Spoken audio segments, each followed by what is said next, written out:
tô tão triste que parece que todo dia é meu aniversário. Me chamam de vagabundo, mas vagabundo eu não sou. Oi, eu sou o Tom, e esse aqui é o diário de leitura do Ziggy Stardust and Me. Segunda, 21 de maio de 1973. Segunda, como já é bem dito, o pior dia da semana é justamente o primeiro dia de aula. E aí ele vai pra escola, geralmente ele espera a Starla, só que a Starla aparentemente tá atrasada. E ela não comunicou nada a ele. Eram outros tempos, não existia celular pra você avisar. Você tinha que ir na casa da pessoa pra saber o porquê que ela não foi ao compromisso. Você tinha que ligar pra avisar. Nível assim, você tinha realmente que interagir com a pessoa pra saber por que que ela não tá indo pra qualquer lugar. Então ele cansa de esperar, afinal de contas, né? Ele tem hora. Então ele pega uma nota de dinheiro porque ele não achou o dinheiro que o pai dele deixa pra ele. Então ele pega qualquer nota aí, vai pra escola na bicicleta dele. Mas não é qualquer bicicleta. É a String Grey Mobile. By the way, it's not just my bike. She's my velvet black canned wrap trimmed piece of fantastic. Cara, eu era exatamente assim com a minha bicicleta. Se bem que eu ainda sou até hoje. Só quem realmente gosta da bicicleta sabe como é. Porque você valoriza muito. A mim, em particular, eu lutei muito pra conseguir ela. A minha primeira bicicleta que eu comprei com meu dinheiro, eu escolhi ela com preto com verde. Detalhes de verde porque, adivinha só, eu sou da Sonserina. Apesar da minha camisa amarela. E eu sou muito obcecado por Harry Potter, então eu tenho camisas de todas as casas. Jaquetas também. E futuramente, quem sabe, eu também vou ter todos os livros de todas as casas, né? Só que agora minha nova bicicleta é amarela, porque essa verde foi roubada. Karma, né, meus amores? E ela é amarela, não porque eu sou da Lufa-Lufa, mas eu escolhi ela amarela porque eu gosto muito da turma do Snoopy e do Charlie Brown. E quando ele tá indo pra escola de bicicleta, ele encontra os habitantes do Planeta dos Macacos. Por que Planeta dos Macacos? São os meninos que fazem bullying com ele. O Scott é quem lidera a turma e ele tem os minions dele que ele chama eles de macacos. Não existia essa palavra minion na época. I swear, they just teleported from the Planet of the Apes. E ele fica chamando tanto eles de macacos, não só nesse início do livro, como ao longo do livro, que eu realmente estou começando a imaginar eles como macacos. Tem o Scott, o líder do bando, só consigo imaginar um bando de orangotangos que ficam lá gritando ao redor dele. Pra tudo que ele fala, sabe? Quando você tem um líder do bando e todos ao redor apenas ficam concordando com você só pra serem legais ou estarem fazendo parte da turma. Pra qualquer coisa que ele fala. Isso é um saco. I assume the apes agree, but I only hear hu hu hu hu and hu hu hu hu. E como ele é uma pessoa que tá sofrendo bullying, qual que é a técnica dele? Tentar ignorar, como se isso funcionasse. Mas a ideia da estratégia dele é bem inusitada. Porque como ele assume que são todos uns bandos de macacos ignorantes e sem nenhuma capacidade cerebral, the apes go wild, add Godlin. In my National Geographic, when an animal plays death, the predator usually gets bored and leaves. Boa estratégia, né? Apesar de que não funciona, porque assim, remédio pra um doido é sempre um doido pior ainda. E aí o Scott, junto com os macacos dele, acaba pegando o dinheiro que ele ia levar para o lanche. E no dinheiro tá escrito o nome e o número de alguém, de uma menina. Na hora, o Scott já associa. Não era pra eu ter pego esse dinheiro, porque esse dinheiro é de alguém com quem meu pai tá saindo. Ou seja, ele não podia perder esse dinheiro. Eles meio que se engalfiam numa briga aí e ele acaba correndo sem o dinheiro, monta na bicicleta e sai pisado. Quando eu tava lendo, geralmente eu não leio aqui em casa. Geralmente eu saio porque eu moro no condomínio, então eu saio pra ler nas áreas comuns e eu levo meu fone pra não me distrair, porque sempre tem barulho de crianças, cachorros, o que quer que seja. Então eu fico com fone ouvindo alguma musiquinha calma pra não me distrair. E nesse dia específico, eu tentei ouvir o Space Oddity do David Bowie e não tava rolando, porque tipo, ele estava cantando e a minha mente, tipo, tô aqui lendo e de repente eu começo a cantar as músicas. Ou seja, não tava funcionando. E aí, na sequência, eu tentei ouvir a trilha sonora do The Artful Escape, que é um dos meus jogos favoritos. The Artful Escape foi lançado, se eu não me engano, em 2021. Eu zerei ele em 2022, porque ele entrou no Game Pass. E cara, eu zerei ele em um dia, porque eu fiquei tão obcecado pelo jogo que eu não conseguia parar de jogar. O jogo é curtinho, ele deve ter umas 3 a 4 horas. Eu levei quase umas 8 horas pra zerar, porque eu sou bem lento, mas não conseguia parar de jogar, porque o jogo é lindo. É uma referência praticamente a tudo que o David Bowie fez, só que numa forma de homenagem com trilha sonora original. Como ele tem muitas músicas calmas, e são apenas instrumentais, eu tentei ouvir, mas o problema é, as primeiras músicas não são, elas são cantadas. Então eu também não conseguia prestar atenção porque eu ficava parando para cantar as músicas. Inclusive vão jogar The Artful Escape, é um jogo belíssimo. Toda a composição de cenário, as músicas, a história, a relevância. Sério, dá pra você literalmente ficar assistindo a gameplay do jogo, de tão bonita que ela é. Então, como ele correu pra fugir dos macacos, ele se esconde no banheiro da escola. Os caras não encontram ele e aí ele pega o gravador dele, que foi um conselho que a psicóloga deu pra ele gravar os pensamentos dele. Então ele começa a falar para o gravador as coisas que ele tá sentindo. E por um acaso ele começa a falar sobre o livro do Jonathan Livingston, que é um dos livros que o professor de inglês dele tá trabalhando durante as aulas. We can start work with time if you wish, till we can fly the past of the future, and then we'll be ready to fly up and know the meaning of kindness and love. E aí, lendo esse trecho para o gravador, ele também fala que concorda com o que o trecho diz e acrescenta alguns comentários como: sim, sempre que você tiver chance de ser gentil, seja gentil, tenta não perder essa chance. Só que é difícil você ter essa chance quando você está sendo perseguido por um bando de macacos loucos. Oh, and another thing, love is timeless, so the only way to truth love is to take a tin can spaceship to another dimension and live there, with the other star people. And Zig, yep, makes perfect sense. Repara que nesse tio ele para de falar porque ele é interrompido. Afinal de contas, outra voz vai e fala: acho que ele tá tentando dizer outra coisa. Tipo assim, você tá na cabine do banheiro, sozinho, conversando com seu gravador. E aí a voz ao lado da sua cabine te responde. Cara, imagina o constrangimento disso, meu Deus do céu. E é nessa hora que a gente vai conhecer o Webb. A gente não sabe ainda que é o Webb, mas é o Webb que tá falando com ele. Perceba esse nome muito estranho, Webb, porque eu vou comentar muito o quanto eu me incomodo com o nome. A pronúncia é feia, eu acho ele estranho, me lembra teia de aranha. Por mim, o autor escolheria um nome bem melhor pra ele. Então eles têm uma conversa rápida, porque o Webb pede desculpa porque ele fala: não queria incomodar você. Só que o Collins fica super tímido, querendo ir embora. Eles ainda estão na cabine, nem se olharam, tá? Então, como ele só tá querendo vazar dali, ele só fala: tá bom, valeu. Só que o Webb puxa assunto com ele, ele fala: acho que ele tá tentando dizer outra coisa. E aí, como eles estão começando a conversar sobre isso, eles entram numa viagem muito louca de falar sobre ser uma versão diferente de si, a versão de que você já é, ou ser o que você imagina que você pudesse ser. Do quê? E eles ficam nessa conversa até que eles se tocam que um não sabe o nome do outro. E aí o Collins pergunta o que ele tá fazendo ali. O Webb responde: hoje é meu primeiro dia de aula. E o Collins pergunta se ele tá ansioso ou assustado pra isso, porque ele vai conhecer só pessoas novas. E o Webb tá muito de boa, ele só deixa ele falar: besteira.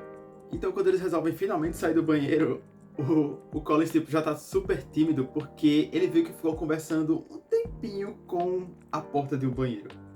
Então ele recupera a sanidade, ou a vergonha e a timidez, e só quer vazar dali. Só que aí o Webb chama ele de novo e fala: aí, prazer em conhecer você.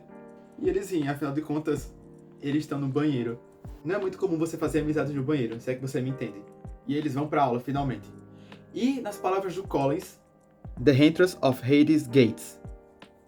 Porque se tem uma forma ruim de você começar o primeiro dia de aula, é justamente nessa aula do primeiro período, onde adivinha só, não é o professor que tá dando aula, é um policial. Algo parecido com o que o Proerd, lembra do Proerd? Ia nas escolas falar mal sobre drogas. Só que aqui ele não tá falando mal sobre drogas, ele tá falando mal sobre gays.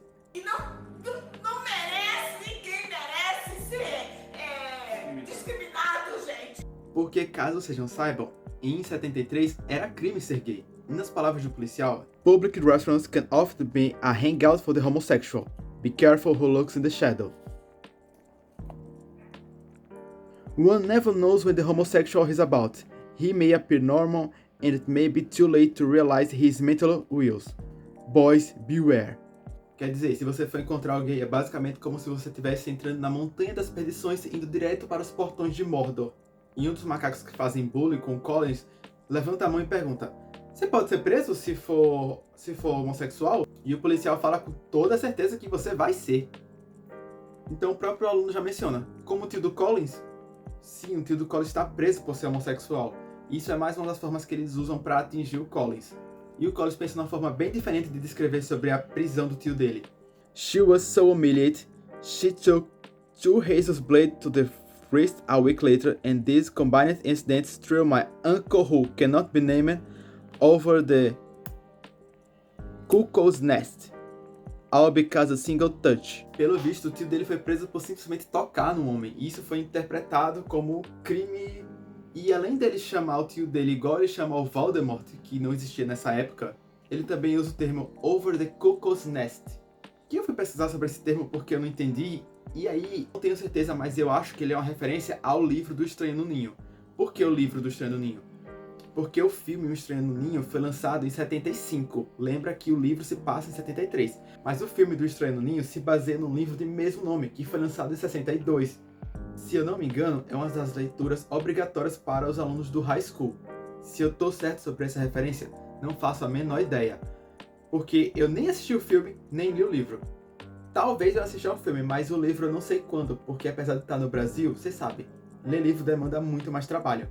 Mas fica aí de curiosidade para vocês pesquisarem depois, caso tenham interesse. Então ele vai para o que seria uma das melhores aulas dele, que é a aula de inglês com Mr. Dullick. Lembra que no gravador ele estava falando sobre o livro do Jonathan Liv Seagull? Ele estava falando sobre esse livro, é um dos livros que o professor de inglês está trabalhando com a turma. Não só ele gosta dessa aula, como ele também tem amizade com o professor. E ele conversa com o professor para recuperar aquele dinheiro que o Collins havia roubado dele. O que vai gerar alguma consequência. Mas mesmo que ele não tivesse caguetado... Eu não tenho vergonha desse alcaguete. Com certeza o Collins ia continuar perseguindo ele, porque é isso que o bullying faz, ele persegue as pessoas. Mas como ele ainda tá meio atordoado por isso tudo, ele só não quer prestar muita atenção na aula. E aí, adivinha só, Brasil mencionado. Porque quando ele não tá afim de prestar atenção no assunto, ele fica cantando Garota de Ipanema no ouvido dele pra se distrair. I don't believe him, and as he scanned each face, inch over closer to mine, I dared my hand down, whispering the girl from Ipanema in my head. Não que o professor vai deixar isso passar, afinal de contas ele tá dando aula e o aluno não tá prestando atenção. E ele chama a atenção do Collins e pede pra ele ir ler na frente da turma inteira sobre o trecho que ele tá falando. How about this? He says. Why don't you come up here and read it for us? Refresh our memory. E o trecho desse livro é até bonitinho. Eu queria ler esse livro, mas o livro do Jonathan Liv Seagull não tem tradução aqui no Brasil. Eu acho que ele nunca nem veio aqui pro Brasil. Então vai demorar bem mais pra ler esse, afinal de contas é um clássico em inglês. E assim, tô vendo essa pilha aqui, eu tenho que ler tudo isso. Não dá pra pegar outro livro. Eu falo isso como se eu já não tivesse pego, né? É só essa semana eu acho que eu comprei uns 2 para o Kindle. Eu vou falar, eu não ia falar não. Eu vou falar. You can go to any place and to any time that you wish to go. I've gone everywhere and everywhere I can think of. The girls who scorn perfection for the sake of travel go nowhere, slowly. Those who put aside travel for the sake of perfection go anywhere, instantly. E como o professor já pede para ele comentar sobre o trecho que ele acabou de ler na frente da classe, ele fica tímido, mas responde naturalmente que o medo pode ser uma armadilha e travar você. Mas se você conseguir enfrentar esse medo, você vai conseguir ser livre. Quando ele fala isso e vê que todo mundo ficou calado, ele fica automaticamente com vergonha e retraído. E aí ele fala, acho que eu tô pensando besteira. E o professor só olha pra cara dele e diz, não, você tá certo, exatamente sobre isso que ele tá falando. Very well, Jonathan. Jonathan é o nome dele, eu só chamo de Collins, porque eu acho mais legal. Então, para terminar de torturar os alunos, o professor passa uma nova atividade, onde eles vão ter que formar duplas com pessoas que ele nunca fizeram um trabalho antes, para falar justamente sobre o livro. E adivinha só, apesar de ser muito conveniente, é justamente a chance que o Collins vai ter para começar a criar uma amizade com o Abby.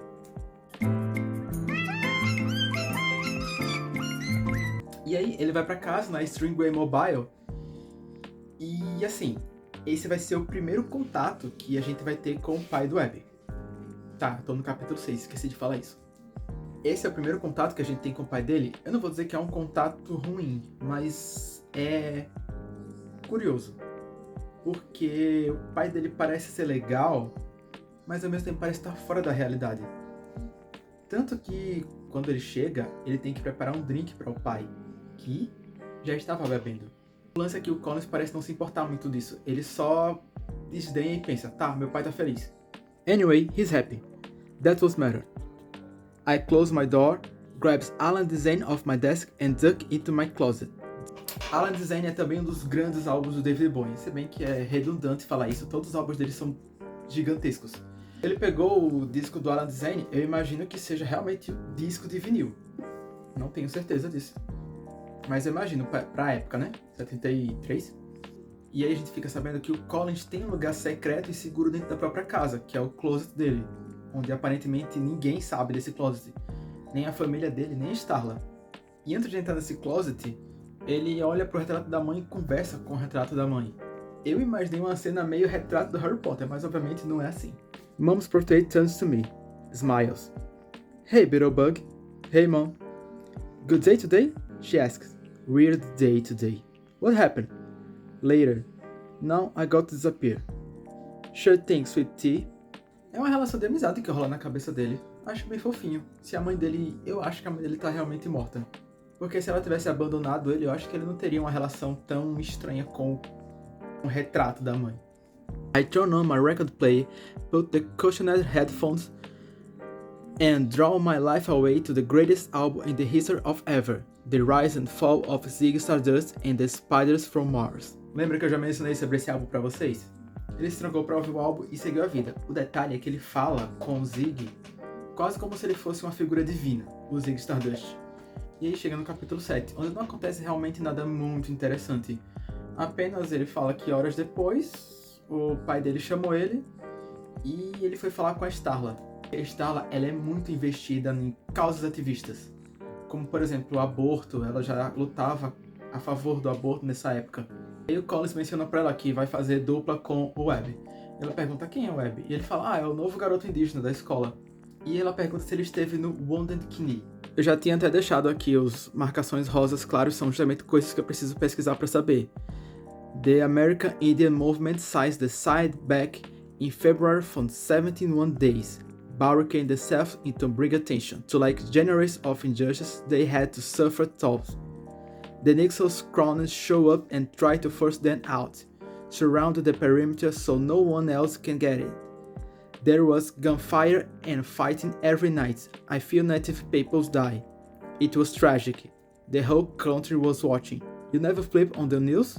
Ela explica de uma maneira rápida que o Wounded Knee foi um massacre que aconteceu na terra de Wounded Knee, onde os nativos americanos estavam lutando pelos seus direitos e eles foram de certa forma massacrados, porque o governo do Nixon tentou reprimir e obviamente a única repressão que esse pessoal entende é com violência. Então sim, houve assassinato.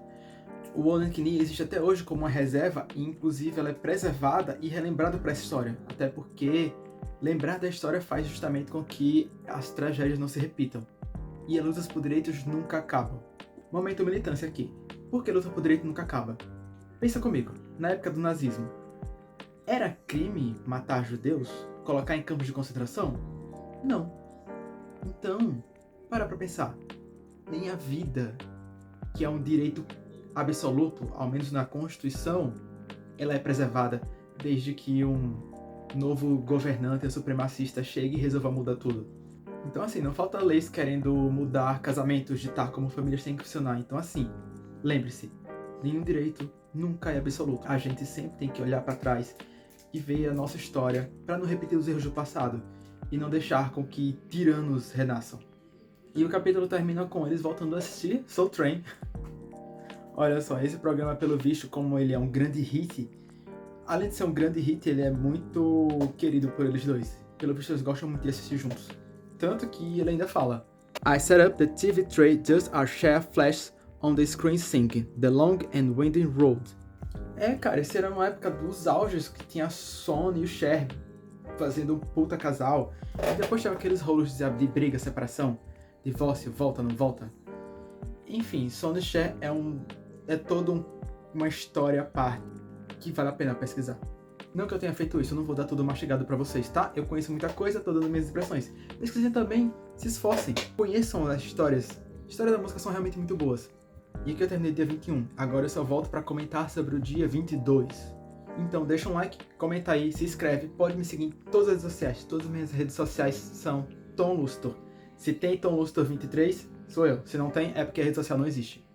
Que louco, né? Ainda tem gente que cria fake hoje em dia. Doença. Enfim, é isso. Cheiro. E antes que me falem de sororidade, vá merda. O mundo é uma batalha, seja homem ou seja mulher, quem pisar no meu caminho vai morrer, perdendo fogo no inferno.